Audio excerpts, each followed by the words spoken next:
මෙන්න මේ සුන්දර නගරය දෙනියායට ළඟා වෙන්නේ කොහොමද කියලා අපි මුලින්ම කතා කරලා ඉමු. මාතර ඉඳලා අකුරැස්සට ඇවිල්ලා අකුරැස්සෙන් දෙනියාය පාරේ ඇවිත් පිටබැද්දර මොරවක කොටපොළ වගේ නගර කිහිපයක් පහු කරගෙන දෙනියාය නගරයට එන්නට අපිට හැකියාව තියෙනවා.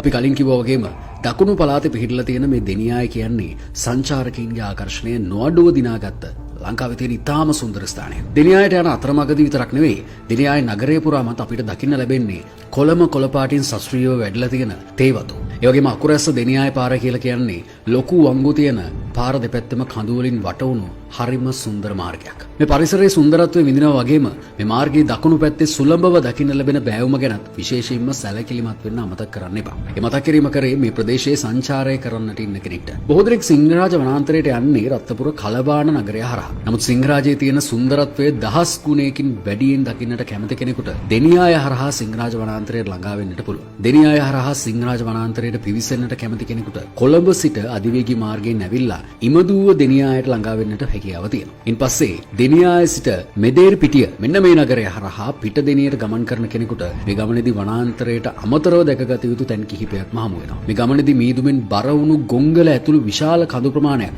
දියැලි, නිම්න වගේම තේවතු ආශ්‍රිත ඉතාම සුන්දර පරිසරයක් මෙන්න මේ විදිහට ඔයාලට දැක ගන්න පුළුවන්. ඉතින් ගින් ගංගා නිම්නයේ ඔස්සේ ගමන් කරන කෙනෙකුට කිසිදා නොදුටු ගිංගගේ සුන්දරත්වයත් දැක ගන්නට පුළුවන්. ඉතින් සුන්දර දිනයාය නගරය දැක බලා ගන්නට විඳින්නට යන ඕනෑම කෙනෙකුට මෙන්න මේ අපි කියන්නට යන ඔබ රැගෙන යන්නට යන අපූර්ව ස්ථාන ටික විඳ ගන්නට පුළුවන්. අංක 1 ගැටබරු දේවාලය. දෙනියාය මාර්ගයේ මොරවක තොටුපළට නුදුරින් කඳු ගැටයක් මත පිහිටලා තියෙන ගැටබරු දේවාලය දකුණු ප්‍රදේශීය ජනතාව අතර ඉතාම ප්‍රකට පුද භූමියක්. මේ ගැටබරු කන්ද පිහිටලා තියෙන්නේ රක්වාන හෙල්වලටත් සිංහරාජ කඳුවලලටත් මොරවක කඳුවලලටත් මැදිව. තමන්ගේ ආගමික විශ්වාසය අනුව බහර වීමට වගේම ඒවා ඔප්පු කිරීමටත් විශාල පිරිසක් මේ දේවාලය වෙත දිනපතා පැමිණෙනවා. මේ දේවාලය ඉදි කරලා තියෙන්නේ රජ්ජුරු බණ්ඩාර දෙවියන් වෙනුවෙන් බවයි අදටත් විශ්වාස කරන්නේ. සොරුන්ට සතුරන්ට දඬුවම් දීම සඳහා පිහිට ආරක්ෂාව ලබා ගැනීම සඳහා ඉතාම ප්‍රසිද්ධයක් උසුලන මේ දේවාලය. ඒ වගේම ලෙන් විහාරය වලගම්බා රජතුමා විසින් ඉදි කළ බවයි ඉතිහාසයේ සඳහන් වෙන්නේ. අංක 2 දෙනියාය අවට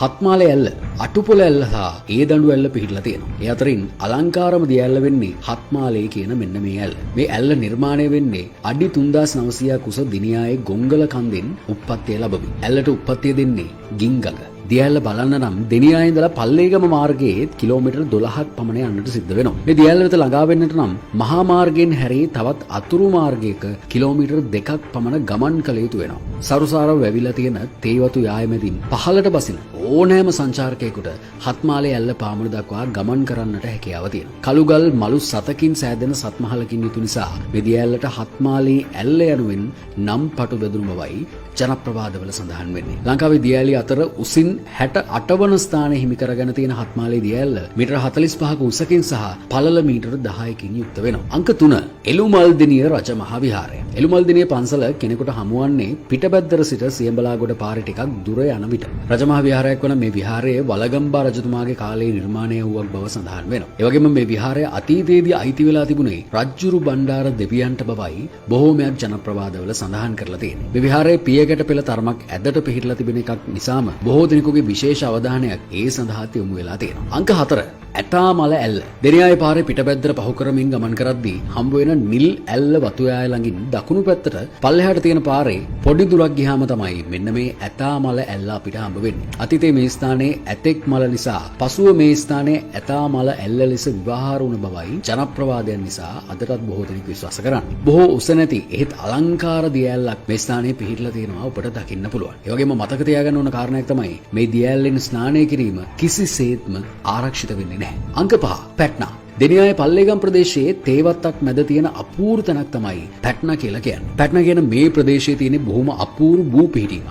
සුළු දියසීරාවක් ගලා එන පල්ලෙහාට ලිස්සා එන්න පුළුවන් විදිහේ පැතලි විශාල ගලක් මේ ස්ථානයේ ස්වභාවිකවම පිහිටලා තියෙනවා. කෘතිමව හදපු ජල ක්‍රීඩා කරන තැනකට වඩා මේ ස්ථානය ඉතාම විනෝදකාමී විදිහටයි බොහෝමයක් සංචාරකයන් හඳුන්වන්නේ. ඉතින් අද වෙනකොට දෙනියායට සංචාරය කරන ඕනම කෙනෙක් පැට්නා වලට යන්න නම් අමතක කරන්නේ නැහැ. අංක 6 සිංහරාජය. අපි කලින් කිව්වා වගේම ලෝක ප්‍රකට ජෛව විවිධත්ව පද්ධතියක් වන සිංහරාජ වනාන්තරයේ එක් ප්‍රවේශ දොරටුවක් දෙනියාය පල්ලේගම් ප්‍රදේශයේ පිහිටලා තියෙනවා. නිවර්තන වැසි වනාන්තර කාණ්ඩයට අයත් වන සිංහරාජ වනාන්තරය දියඇලි විශාල ප්‍රමාණයක්, වනසතුන් ශාක විශාල ප්‍රමාණයක් වගේම ස්වභාව ධර්මයේ අපූර්ව නිමවුම් බොහෝමයක් සංගවාගෙන බොහොම නිසලව ඉන්නවා. ඉතින් දෙනියායෙන් සිංහරාජයට පිවිසෙන ඕනම කෙනෙකුට නවාතැන් පහසුකම් එහිදීම ලබා ගන්න පුළුවන්. සිංහරාජය ගැන තවදුරටත් කිව්වොත් ආවේනික ශාක 192ක්. මෙවන විට ජාතික මට්ටමින් වඳ වී යාමේ තර්ජනයට ලක් වෙලා තියෙන ශාක විශේෂ 30ක්. ගෝලීයව වඳ වී යාමේ තර්ජනයට ලක් වෙලා කියලා සටහන් වුණ ශාක විශේෂ 116ක් ඇතුළු කාෂ්ඨීය ශාක විශේෂ 337ක් සිංහරාජ වනාන්තරය තුළ ඇතුළත් වෙනවා. ඉතින් ශ්‍රී ලංකාවේ වගේම ලෝකේ ඉතාම සුවිශේෂී භූමි පද්ධතියක් දෙනියාය ප්‍රදේශයට යාබදව පිහිටලා තියෙනවා කියලා අපිට කියන්න පුළුවන්. අද අපේ මේ විශේෂ වීඩියෝ වෙන්න අපි ඔබව රැගෙන ගියේ දෙනියායට. ඉතින්